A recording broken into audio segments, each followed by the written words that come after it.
Hello दोस्तों, मेरा नाम है सुरेश कुमार। आपके लिए एक कहानी लेकर आए हैं जो बहुत ही बेहतरीन कहानी है। आपको सुनने के बाद लगेगा कि हाँ, एक कहानी वाकई में दिलचस्प है।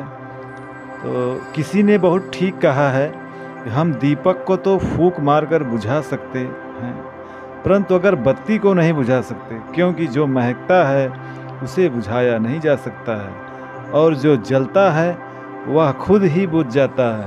हम कई बार सोचते हैं कि सपने तो बहुत हैं, पर समस्याएं हैं, पैसों की दिक्कत है, फैमिली प्रॉब्लम है। आज की कहानी उन लोगों के लिए ही है जो मुसीबतों से हार कर गिव अप कर जाते हैं। यह कहानी एक औरत की है जो भगवान की पूजा करती थी, फिर चाहे वह देश में हो या विदेश में, कहीं भी हो, हर रोज़ मंदिर जाती थी और पूजा करती थी।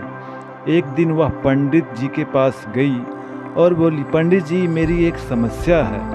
पंडित जी ने कहा, क्या हुआ?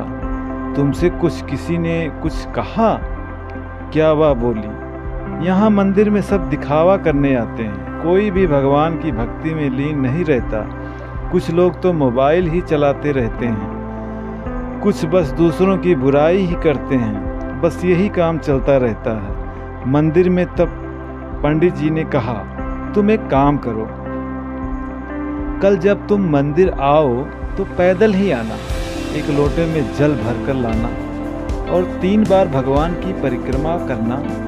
याद रखना, जल थोड़ा सा भी नहीं गिरना चाहिए। अगले दिन उस औरत ने ठीक वैसा ही किया, पैदल मंदिर गई, 3 बार भगवान की परिक्रमा की और वापस पंडित जी के पास गई और बोली, मैंने ठीक वैसा ही किया जैसा आपने कहा था। अब तो मेरी समस्या का समाधान बता दो पंडित जी। पंडित जी ने कहा, आज जब तू मंदिर आई तो तुमने रास्ते में लोगों की बुराई करते सुना और मंदिर में किसी को मोबाइल चलाते देखा क्या? उस औरत ने कहा, नहीं, क्योंकि मेरा पूरा ध्यान इस लोटे पर ही था। उस औरत को सारी बातें समझ आ गई। पंडित जी ने उसे क्या समझाना चाहते थे या वह समझ गई थी। दोस्तों, इस कहानी का तात्पर्य यानी मतलब यह है कि अगर हमारा जो ध्यान है अपने पर ही रहे तो समस्या अपने आप दूर हो जाएगी। इसलिए अपने गोल पर ही फोकस करो, अपने सपनों को पूरा करो, लोगों के बारे में मत सोचो लोग क्या कहेंगे। वह ना आज आपके साथ थे न कल आपके साथ थे, वह अपने मतलब तक ही आपके साथ थे। इसी के साथ नई स्टोरी में आपका फिर से स्वागत होगा।